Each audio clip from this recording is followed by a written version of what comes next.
Media మిత్రులకు నమస్కారం. తెలంగాణ రాష్ట్రం ఏర్పాటైన తర్వాత మొదటి 10 సంవత్సరాలు దొరల పాలనలో, దురహంకార పాలనలో ఉన్నటువంటి రాష్ట్రానికి ఒక మార్పు జరిగితే ప్రజాస్వామ్యం ఇప్పుడైనా నిలబడుతుంది కావచ్చు.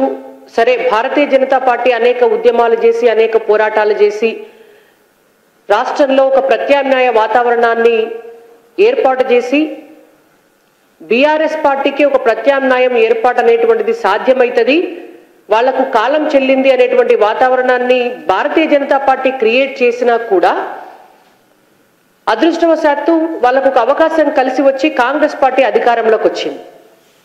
అయినా మేము ఆమోదించినము, ప్రజా తీర్పును గౌరవించినము.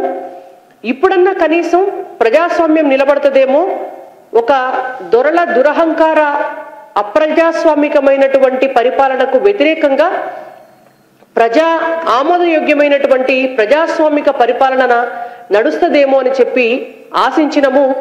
కొత్తగా ఏర్పాటైనటువంటి ప్రభుత్వానికి శుభాకాంక్షలు కూడా తెలియజేసినాం.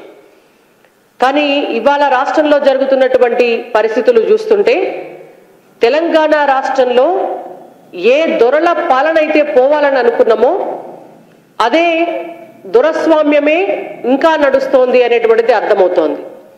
ఏ అప్రజాస్వామిక వాతావరణం పోవాలి, పరిపాలన పోవాలి అని అనుకున్నామో అదే అప్రజాస్వామిక వాతావరణం కొనసాగుతున్నట్టుగా కనిపిస్తోంది. ధర్నా చౌక్ను మూసేసి, ఆందోళనలు చేయకుండా చేసి, ప్రజాస్వామ్య ప్రశ్నించే గొంతుకలను ఏ ప్రభుత్వం అయితే పూర్తి స్థాయిలో నొక్కేసి ఇవాళ గొంతు లేకుండా చేసినారో అది పోయి ఇవాళ ప్రతి ఒక్కరికి కూడా హక్కులను, బాధ్యతలను గౌరవించేటటువంటి ప్రభుత్వం వస్తుందని మేము భావిస్తే, ఇవాళ వచ్చినటువంటి ప్రభుత్వం కూడా అంతకు 10 రెట్లు ఎక్కువగా హక్కుల కోసం పోరాటం చేసేటటువంటి వాళ్ళ గొంతు నొక్కేటటువంటి ప్రయత్నం చేస్తున్నారు. నిన్న హైదరాబాద్లో రాజేంద్ర నగర్ యూనివర్సిటీలో, వ్యవసాయ యూనివర్సిటీలో జరిగినటువంటి ఒక ఘటన అయితే చాలా అమానవీయమైనటువంటి ఘటన. మీరందరూ కూడా దాదాపుగా ఆ వీడియో చూసి ఉంటారు. కానీ మళ్ళొక్కసారి రాష్ట్ర ప్రజల కోసము, అలాగే మీడియా మిత్రుల కోసం కూడా మళ్ళొక్కసారి ఈ వీడియోను ప్లే చేస్తున్నాను. నేను ఒక్కసారి ఈ వీడియో చూడండి. బ్రేకింగ్ న్యూస్ మనం చూస్తున్నాము. ఉద్యాన వర్సిటీ భూములు ఏవైతే ఉన్నాయో వాటిని హైకోర్టు నిర్మాణానికి కేటాయించొద్దని డిమాండ్ చేస్తూ ఏబీవీపీ చేపట్టిన ధర్నా తీవ్ర ఉద్రిక్తతకు దారితీసింది. ఏబీవీపీ రాష్ట్ర కార్యదర్శి ఛాన్సీని పోలీసులు చుట్టుపట్టుకొని లాగడాన్ని విద్యార్థులు తీవ్రంగా వ్యతిరేకిస్తున్నారు. మీరు మళ్ళీ ఒక్కసారి ఈ వీడియో మొత్తం చూడండి.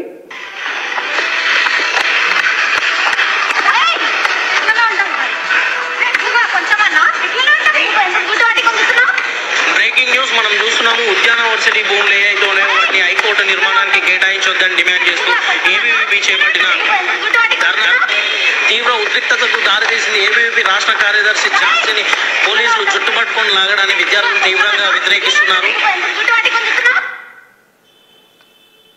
ఇట్లా పోలీస్ కానిస్టేబుల్ ఒక అమ్మాయి, ఒక విద్యార్థి పరిషత్కి సంబంధించినటువంటి నాయకురాలు, తను దేనికోసం పోరాటం చేస్తోంది, దేనికోసం ఆందోళన చేస్తోంది? తెలంగాణ రాష్ట్రంలో ఉన్నటువంటి జయశంకర్ వ్యవసాయ యూనివర్సిటీ ఏదైతే ఉన్నదో ఆ యూనివర్సిటీకి సంబంధించినటువంటి ఒక 100 ఎకరాల భూమిని ఇటీవల రాష్ట్ర ప్రభుత్వం హైకోర్టు నిర్మాణానికి దఖలు చేయాలని చెప్పి ఒక నిర్ణయం తీసుకుంది. ఆ తీసుకున్న నిర్ణయాన్ని వ్యతిరేకిస్తూ యూనివర్సిటీకి చెందినటువంటి భూములు యూనివర్సిటీకే ఉండాలి, చదువుకున్నటువంటి పిల్లలకు ఆడ చదువుకునేటువంటి అవకాశం ఉండాలి.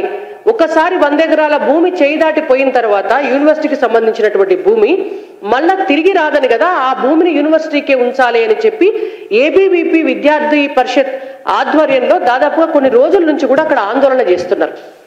జయశంకర్ సార్ పేరు మీద పెట్టినటువంటి యూనివర్సిటీలా ఏ తెలంగాణ రాష్ట్రం వస్తే విద్యార్థులకు లాభం జరుగుతుందని, నిరుద్యోగులకు లాభం జరుగుతుందని, ఉద్యోగులకు లాభం జరుగుతుందని, తెలంగాణలో ఉన్నటువంటి రైతులు, మహిళలు, బడుగు బలహీన వర్గాలు బాగుపడతారని కోరుకొని జీవితకాలం కోరుకున్నటువంటి జయశంకర్ సార్ పేరు మీద పెట్టినటువంటి యూనివర్సిటీలో జయశంకర్ సార్ విగ్రహం ముంగట కూర్చొని ఆందోళన చేస్తున్నటువంటి విద్యార్థులను అరెస్టులు చేసి చెల్లా చెదరు చేసి పాపం ఆ అమ్మాయి తప్పించుకొని పోతుంది.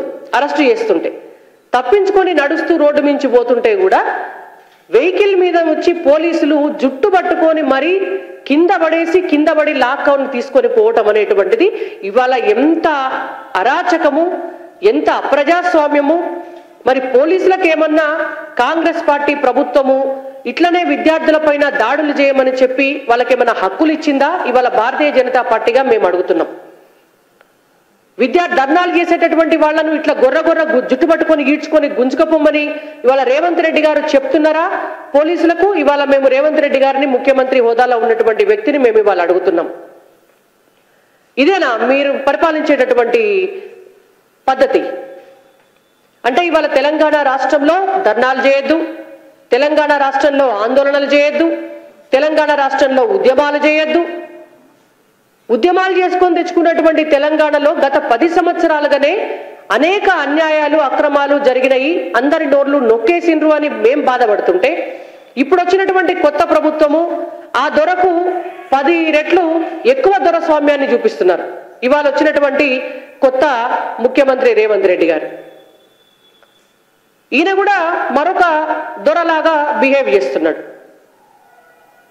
నిన్న ఈ సంఘటన జరిగితే ఈ రోజు వరకు కూడా ముఖ్యమంత్రి హోదాలో ఉన్నటువంటి రేవంత్ రెడ్డి గారు ఎందుకు స్పందించలేదు అనేటువంటిది వాళ్ళ భారతీయ జనతా పార్టీగా మేము అడుగుతున్నాం.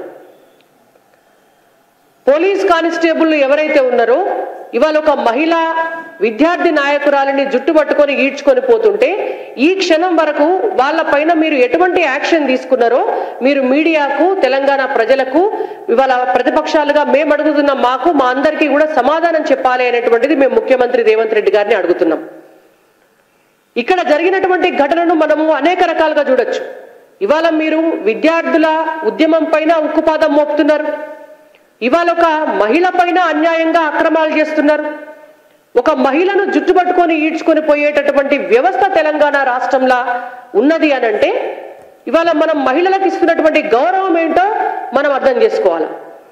రేపు జనవరి 26వ తారీఖు నాడు రిపబ్లిక్ డే జరుగుతున్నటువంటి సందర్భంగా నరేంద్ర మోడీ గారి పరిపాలనలో భారతదేశంలో మొట్టమొదటిసారి త్రివిధ దళాల పెరేడే రేపు మహిళలు చేయబోతున్నారు ఢిల్లీలో. అటు నేవీలో కావచ్చు, ఇటు ఆర్మీలో కావచ్చు, అటు ఎయిర్ ఫోర్స్ లో కావచ్చు, త్రివిధ దళాలకు సంబంధించినటువంటి మహిళలు గత 10 సంవత్సరాలలో విపరీతమైనటువంటి రిక్రూట్మెంట్ జరిగింది. పారామిలిటరీ దళాలలో కూడా మహిళలను చేర్పించి మహిళలు కూడా పురుషులతో అన్నిట్లలో సమానమని చెప్పి ఇవాళ అట్లా రిపబ్లిక్ డే నాడు పూర్తి స్థాయిలో త్రివిధ దళాల పెరేడ్నే మహిళలతో చేయించేటటువంటి దిశగా నరేంద్ర మోడీ గారి ప్రభుత్వం, భారతీయ జనతా పార్టీ ప్రభుత్వం ఒక దిశగా ఆలోచిస్తుంటే ఇవాళ తెలంగాణ రాష్ట్రంలో ఒక భూముల కోసం యూనివర్సిటీ భూములను హైకోర్టుకు ఇవ్వకూడదు, అది యూనివర్సిటీకే ఉండాలని చెప్పి పోరాటం చేస్తున్నటువంటి ఒక విద్యార్థి నాయకురాలిని జుట్టు పట్టుకొని ఈడ్చుకుపోయేటటువంటి పరిస్థితి తెలంగాణ రాష్ట్రంలో ఉన్నది అంటే మీ ప్రభుత్వం మహిళా వ్యతిరేక ప్రభుత్వం కాదా అని మేము అడుగుతున్నాం. ఇవాళ చట్టసభల్లో కూడా మహిళలకు రిజర్వేషన్ ఉండాలి అని చెప్పి మీ కాంగ్రెస్ ప్రభుత్వానికి దాదాపు 60 ఏండ్ల పైచిలుకు అధికారంలో ఉన్నా కూడా 33% రిజర్వేషన్ ఇవ్వటం అనేటువంటిది చేతగాకపోతే కేవలం రెండు టర్ముల్లో అధికారంలో ఉన్నటువంటి భారతీయ జనతా పార్టీ 33% రిజర్వేషన్ ని మహిళలకు చట్టసభల్లో కల్పించి ఇవాళ భారతదేశంలో ఉన్నటువంటి మహిళలంతా కూడా గౌరవంగా గర్వపడేలాగా చేసింది. ఒక దిక్కు భారతీయ జనతా పార్టీ మహిళల భాగస్వామ్యాన్ని ప్రతి దాంట్లో పెంచుకుంటూ పోతుంటే ఇవాళ పోరాటాల్లో, ఉద్యమాల్లో మహిళలు వస్తే ఆ మహిళల భాగస్వామ్యాన్ని తొక్కివేసి మహిళలను భయభ్రాంతులకు గురి చేసేటటువంటి విధంగా ఇవాళ తెలంగాణ రాష్ట్రంలో ఉన్నటువంటి కాంగ్రెస్ పార్టీ ప్రభుత్వం, రేవంత్ రెడ్డి గారి ప్రభుత్వం బిహేవ్ చేస్తోంది. ఇవాళ మీరు ఉద్యమాలు చేసేటటువంటి మహిళల పైననే ఇట్లాంటి అఘాయిత్యాలకు, అరాచకాలకు పాల్పడితే మరి ఇక సామాన్య మహిళలకు మీరేం రక్షణ కల్పిస్తారు తెలంగాణ రాష్ట్రంలో? తెలంగాణ రాష్ట్రంలో గత 10 సంవత్సరాలుగా క్రైమ్ రేట్ పెరిగింది. తెలంగాణ రాష్ట్రంలో మహిళల పైన జరుగుతున్నటువంటి క్రైమ్ రేట్లో మొత్తం భారతదేశంలో తెలంగాణ రాష్ట్రం 3వ స్థానంలో ఉన్నది. మొత్తం దక్షిణ భారతదేశంలో తెలంగాణ రాష్ట్రం 1వ స్థానంలో ఉన్నది. 2022తో పోలిస్తే 2023కు వచ్చేసరికి 12% మహిళల పైన క్రైమ్ రేట్ పెరిగింది. ఇవాళ కొత్తగా వచ్చినటువంటి మీ ప్రభుత్వం దాన్ని తక్కువ చేయాలి. దాన్ని తక్కువ చేసే దిశగా చర్యలు తీసుకోవాలా? దానికి కారణమవుతున్నటువంటి బెల్ట్ షాపులను మీరు బంద్ చేయాలా? దానికి కారణమవుతున్నటువంటి పబ్ కల్చర్ను మీరు తక్కువ చేయాలా? దానికి కారణమవుతున్నటువంటి పోకిరీలు ఇవాళ ఎవరైతే మహిళల పైన పబ్లిక్ గా కూడా ఇట్లాంటి అరాచకాలు చేస్తారో వాళ్ళ పైన ఉక్కుపాదం మోపి మహిళల జోలికి వస్తే మీ అంతు చూస్తామని చెప్పేటటువంటి ఒక నిర్ణయాన్ని, ఒక ఆచరణ యోగ్యమైనటువంటి ఒక విధానాన్ని ఉన్నటువంటి కాంగ్రెస్ ప్రభుత్వం ప్రకటించాల.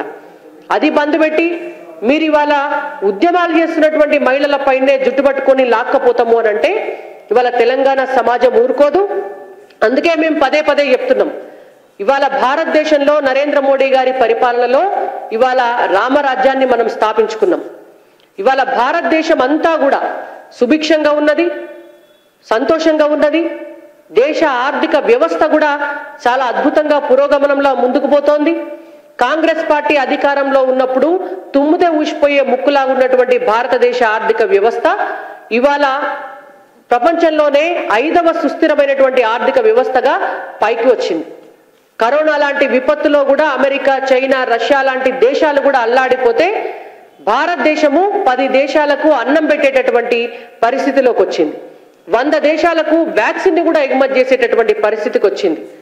ఒకనాడు కనీసం ఆర్మీల మహిళలు ఊహించుకోలేనటువంటి పరిస్థితి ఉంటే ఇవాళ ఆర్మీల పారామిలిటరీ దళాలలో కూడా మహిళలు వచ్చి రేపు త్రివిధ దళాలు కూడా మహిళా పెరేడ్ జరగబోయేటటువంటి పరిస్థితికి ఇవాళ భారతదేశం వచ్చింది.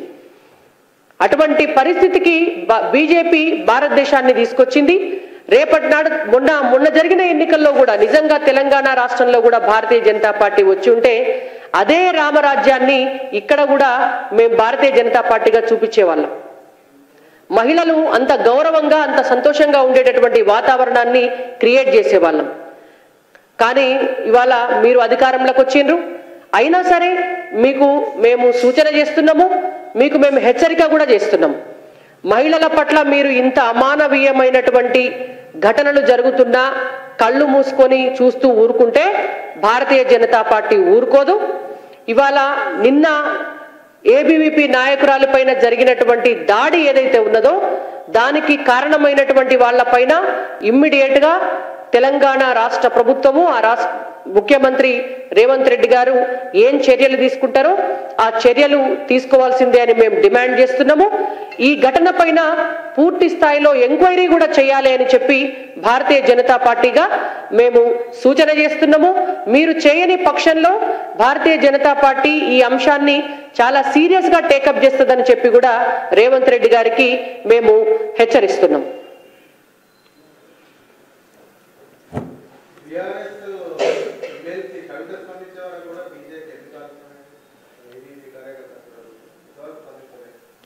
ఇవాళ స్పందించటం అనేటువంటిది 10 నిమిషాలు అటు ఇటు అవ్వచ్చుగాక. ఇవాళ భారతీయ జనతా పార్టీ స్పందించకపోతే అసలు ఆడ ఉద్యమం చేసినటువంటి వాళ్లే ఏబీవీపీకి సంబంధించినటువంటి విద్యార్థి నాయకులు. ఇవాళ మీరు చెప్పేటటువంటి పేరున్నామే పుసుకున్న భారతీయ జనతా పార్టీ ముందుకొస్తుందేమో అని చెప్పి, లేకపోతే ఏదన్నా అంశం ఉందనగానే మొదలే ఆమె పేరు రావాలని చెప్పి చేసుకునేటటువంటి పరిస్థితి మీరు మహిళా రిజర్వేషన్ విషయంలో కూడా చూసినారు. కాబట్టి ఇక వాళ్ళు ఎవరో స్పందించిండ్రు మాకంటే ఒక 10 నిమిషాల ముందు అన్నంత మాత్రాన ఇక్కడ అయిపోయేది ఏం లేదు. స్పందించడం ఒకటే కాదు, స్పందించిన తర్వాత కార్యాచరణ ఏం చేస్తాము అనేటువంటి దాన్ని బట్టే మనం చేసేటటువంటి పనికి ప్రజల దగ్గర నుంచి కూడా ఆదరణ వస్తుంది. కాబట్టి మాకు ఇంకొకరితోటి కంపారిజన్ లేదు. నిజంగా మీరు అన్నట్టుగా బీఆర్ఎస్ పార్టీ నాయకురాలకి నిజంగా అంత చిత్తశుద్ధి ఉంటే బీఆర్ఎస్ పార్టీకి సంబంధించినటువంటి మాజీ ఎమ్మెల్యే పైన ఒక మహిళ తనను లైంగికంగా వేధిస్తున్నాడు ఆ ఎమ్మెల్యే అని చెప్పి ఢిల్లీలో ఉన్నటువంటి తెలంగాణ భవన్ ముందు ధర్నాలు చేసింది, హైదరాబాద్ లో ధర్నాలు చేసింది, ప్రగతి భవన్ ముందు ధర్నాలు చేసింది, ప్రెస్ కాన్ఫరెన్స్ పెట్టి ధర్నాలు చేసింది. ఆ అమ్మాయి ఆత్మహత్యా యత్నం కూడా చేసి హాస్పిటలైజ్ అయింది. మరి అదే ఈ బీఆర్ఎస్ పార్టీ నాయకురాలు కేసీఆర్ గారి కూతురు ఎందుకు స్పందించలే? ఇప్పటిదాకా కూడా స్పందించలే కదా. 10 నిమిషాలకో 5 నిమిషాలకో కాదు. కొత్తగూడెంకు సంబంధించినటువంటి వాళ్ళ బీఆర్ఎస్ పార్టీ మాజీ ఎమ్మెల్యే కొడుకు ఆయన చేసినటువంటి అఘాయిత్యానికి ఒక కుటుంబమే మొత్తం పెట్రోల్ పోసుకొని అంటుపెట్టుకొని ఆత్మాహుతి చేసుకునేటువంటి పరిస్థితి దాపురిస్తే ఈ బీఆర్ఎస్ పార్టీ నాయకురాలు ముఖ్యమంత్రి గారి కూతురు మరి ఆమె కనుక నిజంగానే మహిళల కోసం ఆలోచించటమైతే ఆనాడు ఆమె ఎందుకు స్పందించలే?